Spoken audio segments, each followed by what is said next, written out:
여러분 혹시 이 방송 프로그램을 보신 적이 있거나 들어보신 적이 있으실 것입니다. 나 혼자 산다 라는 프로그램입니다. 이 프로그램은 대한민국의 1인 가구가 453만 시대라고 밝히며, 그 중에서도 연예인들이 이런 시대 속에서 3분의 1쯤은 이렇게 싱글 라이프를 즐기기 때문에 어떻게 혼자 사는가를 알아보며 그것을 삶을 나누는 프로그램입니다. 지금은 이 1인 가구 수가 더 많이 늘었다고 합니다. 2020년 통계에 따르면 약 664만 명이라고 합니다. 그러니까 지금 가구를 이룬 형태 중에서 이 1인 가구가 우리 대한민국에서 가장 많은 가구의 형태라고 하고 있죠. 그만큼 혼자 사는 사람들이 많아졌습니다. 혼자 사는 것이, 그리고 혼자 사는 것에 익숙한 시대가 되었다는 것이죠. 이렇게 된다는 많은 이유가 있을 것입니다. 그러나 그 이유 중 대표적인 하나는 나 자신 혼자 신경 쓰기에도 벅차다라는 것이죠. 바쁘고 신경 쓸 것도 많은 세상에서 다른 사람 돌보고 신경 쓰기보다는 그저 나 혼자 신경 쓰고 살겠다는 것입니다. 그러니까 결혼이라는 것도 이런 시대 흐름 속에서 서로에게 이득이 되었을 때야 하게 된다는 것이죠. 그것이 하기 싫으니 그래서 나 혼자 이런 싱글 라이프를 즐기면서 살겠다는 것이 요즘 시대입니다. 그러니까 다른 곳에 눈을 돌리고 헌신하고 섬기며 사랑하는 삶보다는 나 자신에게 집중하겠다는 것이죠. 그런 이런 시대 속에서도 계속해서 들리는 참 좋은 소식들이 있습니다. 뉴스를 듣게 되면 어느 누군가가 장학금을 쾌척했다는 소식을 듣게 됩니다. 어느 돈 많은 부자가 그렇게 장학금을 헌금한 것일까요? 아닙니다. 그 뉴스들을 자세히 들어보면 참 어려운 가운데 살고 있는 분들이 장학금을 기부했다고 합니다. 최근에 홀몸으로 지내신 어르신께서 폐지를 모아서 1억 원 정도를 기부했다고 합니다. 이렇게 어려운 처지 가운데도 그 삶 속에서 어려운 가운데 모인 그 돈을 기부했다는 것이죠. 무엇이 많아서 여유가 있어서 기부한 것이 아닙니다. 없는 가운데도 자신이 가진 그 모든 힘을 다해서 자신이 당한 그 어려움을 다른 사람이 겪지 않았으면 하는 마음으로 이렇게 기부를 했다는 것입니다. 시대의 흐름에서 보자면 물론 좋은 뜻이긴 하지만 참 어리석어 보입니다. 본인도 어렵게 사셨을 텐데 그 돈으로 그 마지막 남은 노후를 편하게 사시면 좋을 텐데 여전히 폐지를 모으시면서 살아가야 함에도 불구하고 그런 큰 돈을 기부한다는 것, 참 어리석어 보입니다. 그도 그럴 것이 요즘은 학생 때부터 다른 사람을 밟고 서는 것이 참 익숙한 시대입니다. 상대평가라는 이름하에 다른 사람을 짓밟고 올라서서 나 자신의 성적을 높이는 것이 익숙한 시대가 되었으니 말입니다. 그러나 성경은 오늘 우리 그리스도인들이 살아야 할 분명한 삶의 모습을 말씀을 통해 전해주고 있습니다. 신명기 15장 11절의 말씀입니다. 땅에는 언제든지 가난한 자가 그치지 아니하겠으므로 내가 내게 명령하이르노니 너는 반드시 내 땅 안에서 내 형제 중 곤란한 자와 궁핍한 자에게 내 손을 펼지니라. 하나님께서는 분명하게 말씀하십니다. 반드시라고 표현하시죠. 그러니까 하나님의 백성이라면 마땅히 이런 삶을 살아야 한다는 것입니다. 그렇게 산다면 하나님께서는 우리가 하는 모든 일과 우리의 손이 닿는 그 모든 일 가운데 복을 내려주시겠다고 약속하셨습니다. 그러니까 우리가 하나님의 사랑이 흘러가는 통로이기에 그 사랑으로 충만한 삶을 살게 하시겠다고 약속해 주신 것이죠. 그런데 그 삶 살기가 참 쉽지 않습니다. 지난주에 나누었던 것처럼 아합의 시대는 오늘 우리가 살고 있는 시대와 참 많은 면에서 닮아 있습니다. 그때도 여전히 오늘날과 같이 성공이 우선시되며 잘 사는 것이 최고의 가치였습니다.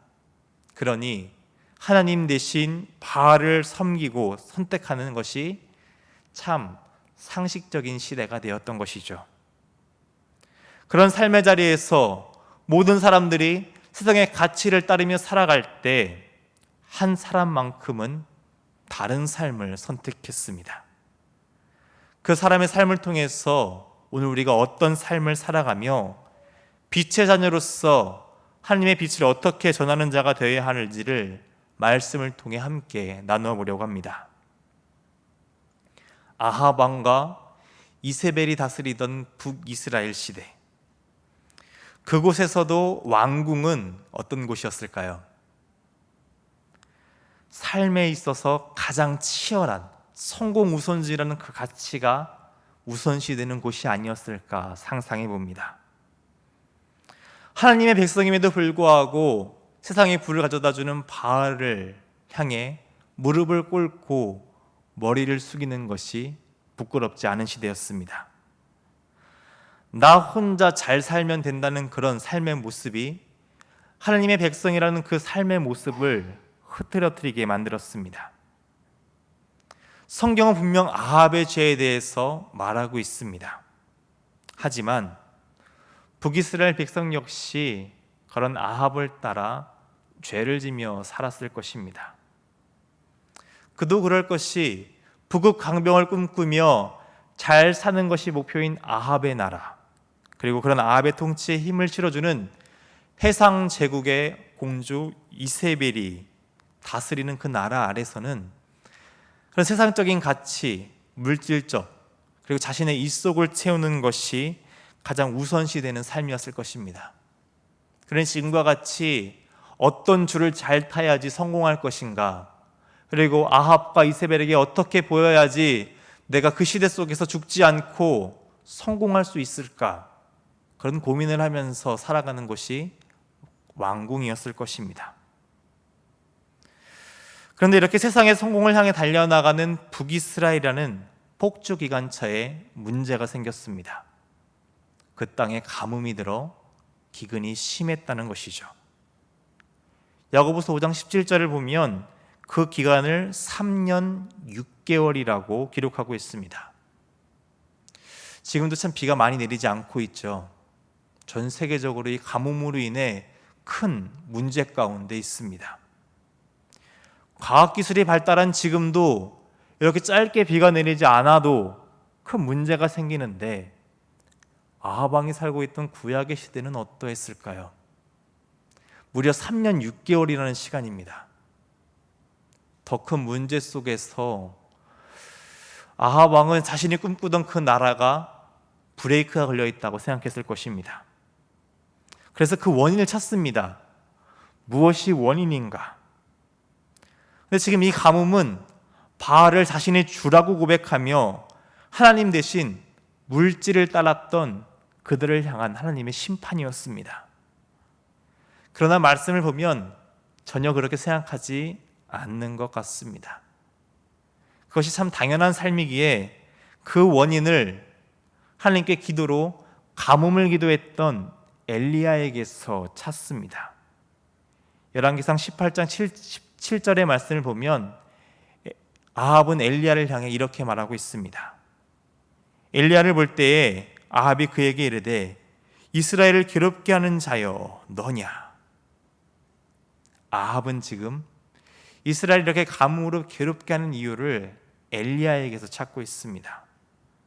자신의 죄라고는, 그리고 자신의 백성들의 죄라고는 전혀 생각하지 않고 있는 것이죠. 그렇기 때문에 아합은 이렇게 가뭄을 들게 한 엘리야를 찾게 했습니다. 오늘 본문 10절의 말씀을 보겠습니다. 당신 하나님 여호와께서 살아계심을 두고 맹세하노니 내 주께서 사람을 보내어 당신을 찾지 아니한 족속이나 나라가 없었는데 그들이 말하기를 엘리야가 없다 하면 그 나라와 그 족속으로 당신을 보지 못하였다는 맹세를 하게 하였거늘. 이렇게 말씀을 기록하고 있습니다. 이것이 무엇이냐? 지금 엘리야가 오바댜에게 자신의 모습을 보였죠. 그리고 아합 왕에게 내가 여기 있다 말하라고 했습니다. 그런 엘리야에게 말한 오바댜의 대답이 방금 읽은 말씀입니다. 아합은 엘리야를 찾기 위해 사방팔방 사람들을 보내어 찾게 했습니다. 그러나 찾지 못했죠.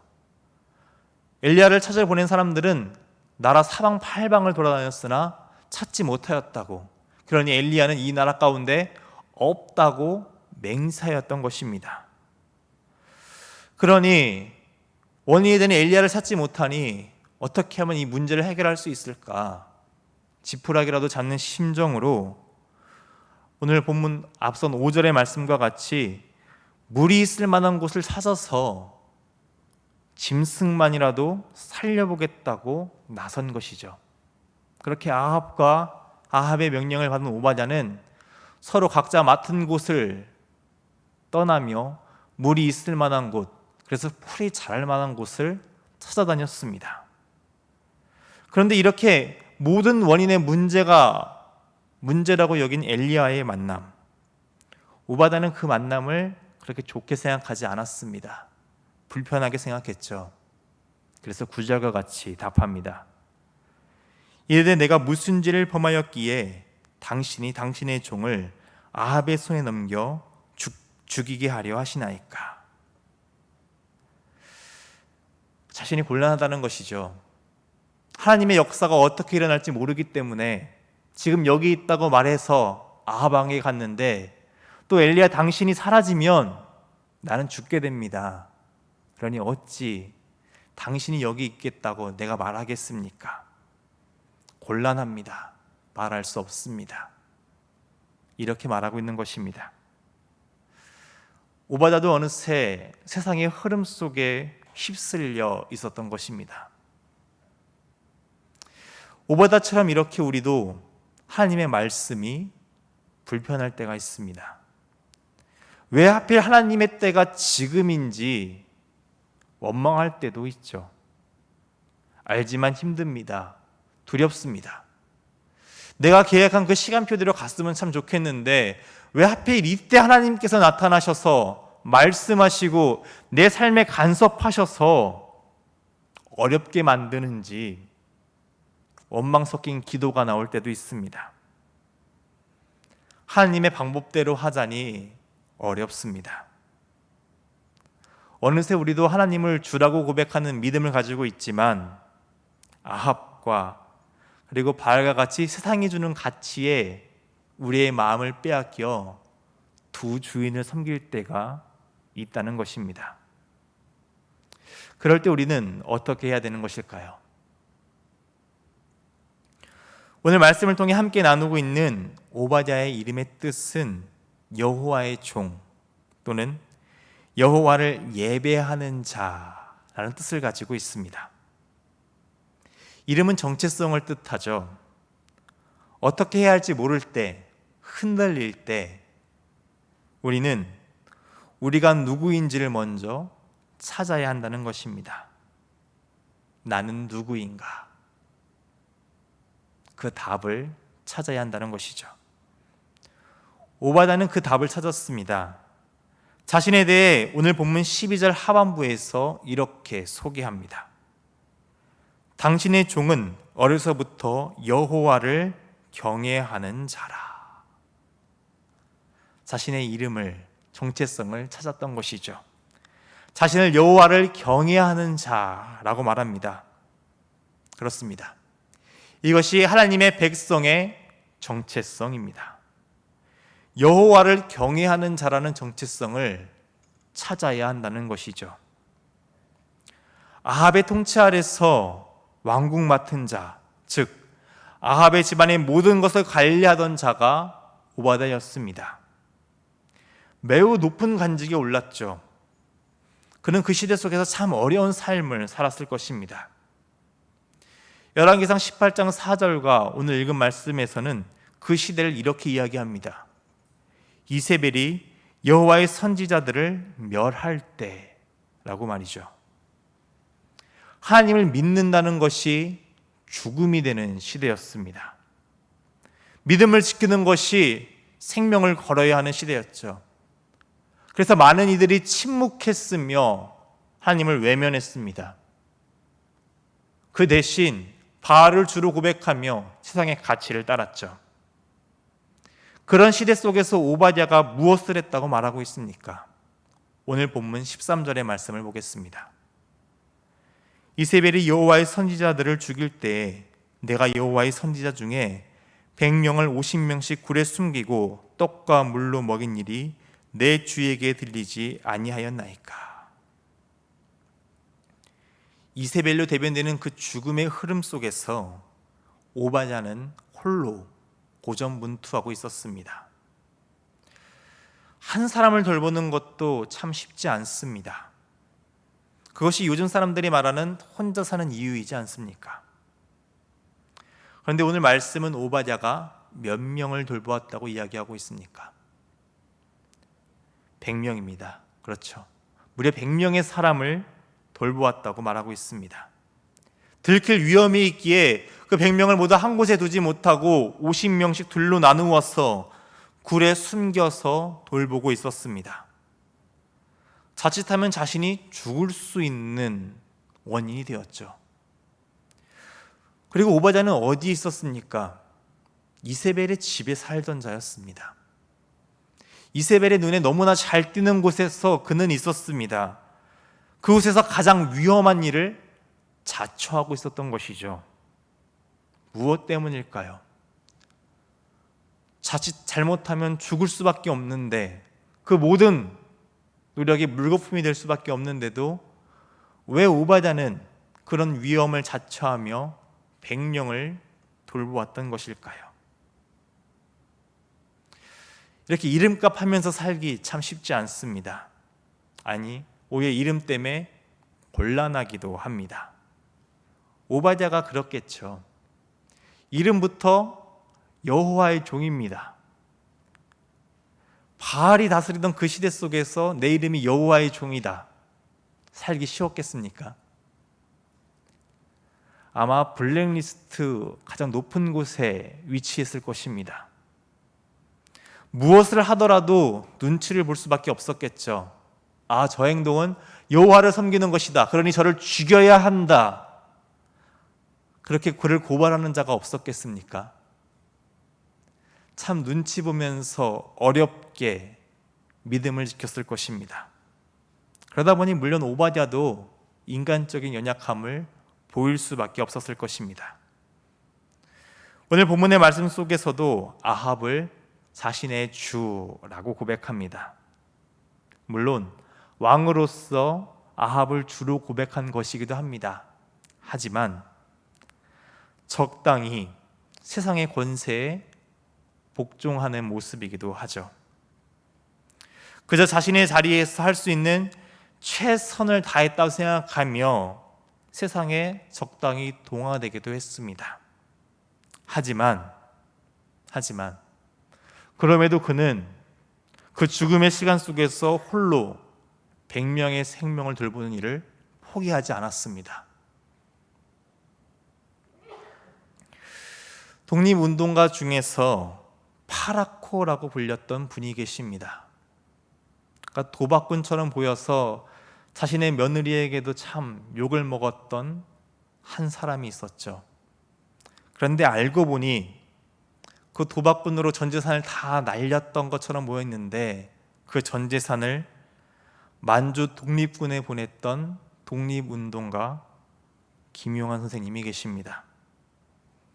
비록 자신이 지금은 파라코의 도박꾼, 집안을 말아먹은 사람, 그 명문 가문을 해친 사람이라고 불렸지만 그는 남들 모르게 독립군을 도왔습니다. 오바댜도 아마 그랬지 않을까 생각됩니다. 그 당시 온갖 비난을 들으며 국내 대신으로 살았을 것입니다. 저 이름값도 못하는 사람, 여호와의 종이라면서 바알을 섬기는 그곳에서 가장 높은 직책까지 올랐으니 그는 얼마나 자신의 신앙을 팔면서 살았을까, 그런 오해와 비난을 받으면서 살았을 것입니다. 그러나 그는 아무도 모르게 자신의 이름값을 하면서 살았습니다. 여호와의 종답게, 여호와를 예배하는 자답게 그 죽음의 시대 속에서 생명을 살리며 빛의 자녀로 살았다는 것이죠. 날이 갈수록 시대는 더욱 악해져만 갑니다. 아합의 시대로부터 지금에 이르기까지 계속해서 시대는 악할 뿐입니다. 그러다 보니 계속해서 우리는 지금이 더 악하다라고 이야기하죠. 그래서 지금을 종말지말, 마지막 중에서도 마지막 시대라고 이야기합니다. 그래서 우리가 할 수 있는 것은 더 이상 없다.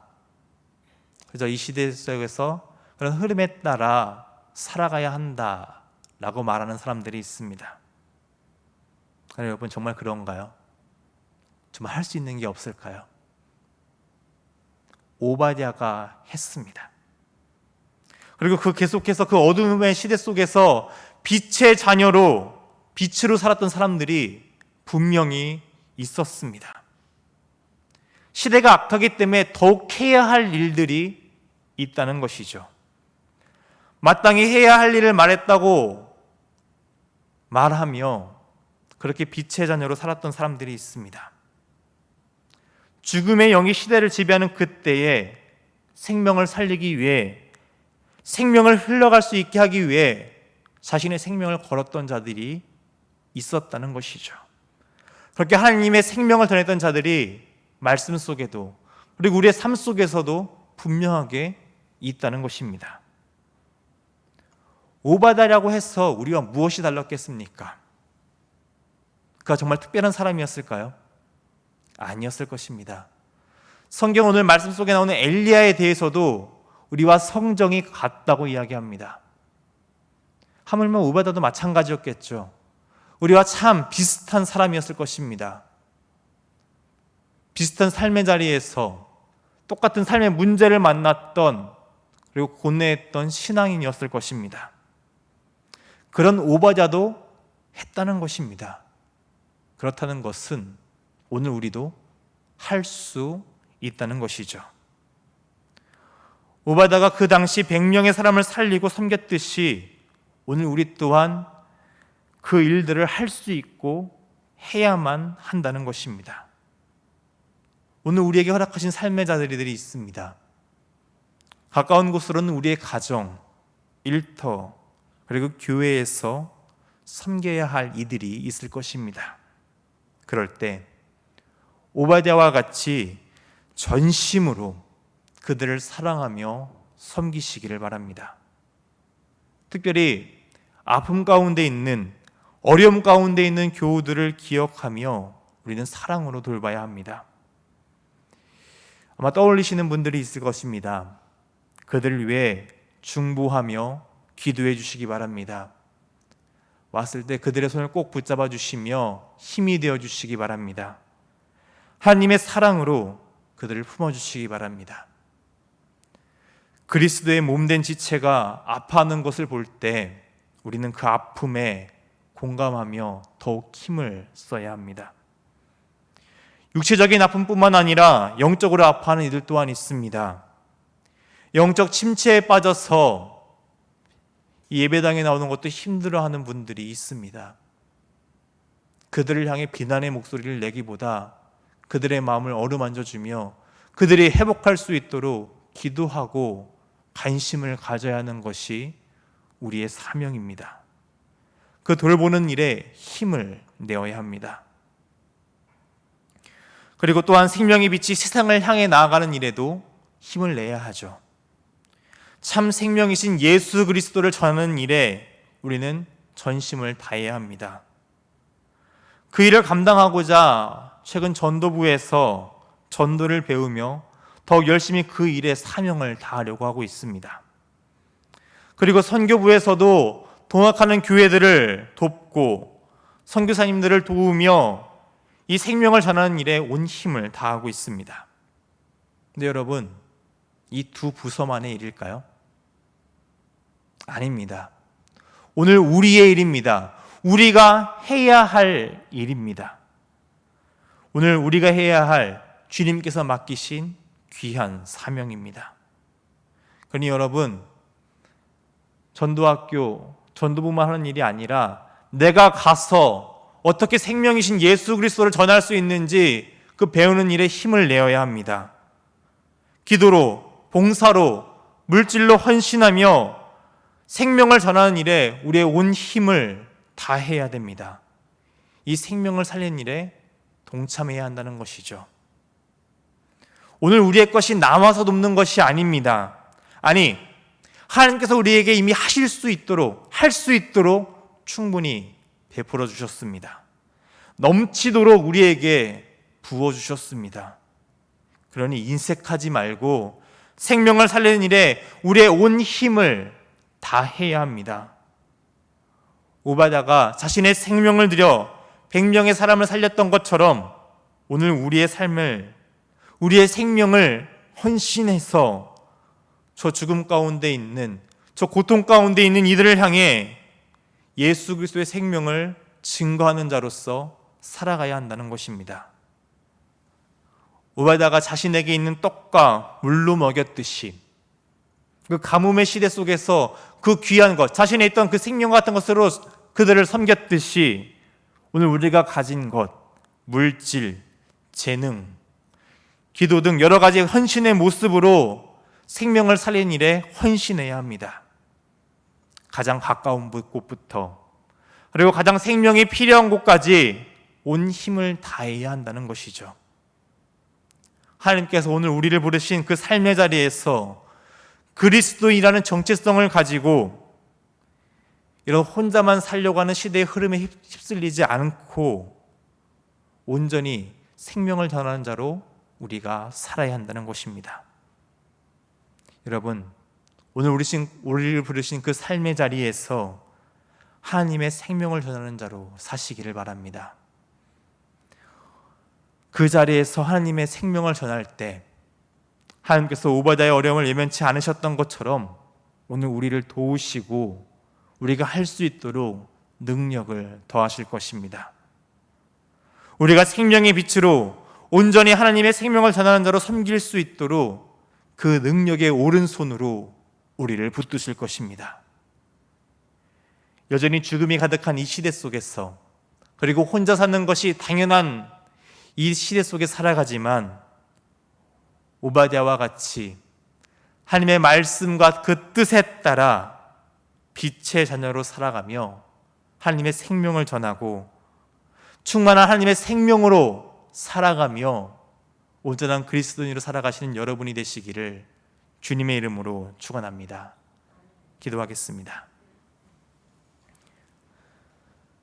생명과 사랑의 하나님, 오늘 우리를 살리시고 보호하시는 하나님 아버지의 사랑에 감사를 드립니다. 죽음의 시대 속에서 여호와를 예배하는 자로 살기 위해 온 힘을 다했던 오바댜와 같이 오늘 우리도 하나님의 생명을 전하는 자로 서기를 간구합니다. 오늘 우리를 부르신 하나님의 뜻에 따라 그리스도인이라는 정체성을 지키게 하여 주옵소서. 우리의 믿음이 흔들리지 않도록 마음을 지켜주옵소서. 우리에게 넘치도록 부어주신 하나님의 생명을 누리며 그 생명을 전하는 자로 살게 하여 주옵소서. 우리의 주위를 돌려보며 생명으로 섬기게 하시고 가장 그 생명이 필요한 곳으로 나아가 생명을 증거하는 자가 되게 하여 주옵소서. 우리가 하나님의 생명을 전하는 자로 설 수 있도록, 빛의 자녀로 살 수 있도록 우리를 도우시고 힘주실 하나님을 신뢰하며 이 시간 믿음으로 결단합니다. 능력을 더하여 주십시고 권능의 손으로 붙잡아 주시옵소서. 그렇게 우리를 사용하셔서 많은 생명이 살아나는 것을 보며 감사와 찬양으로 하나님께 영광 돌리는 우리의 삶이 될 수 있도록 오늘 우리 가운데 복을 내려주시옵시고 은혜를 내려주시옵소서. 사랑이 많으신 우리 주님 예수님의 이름으로 기도드립니다. 아멘.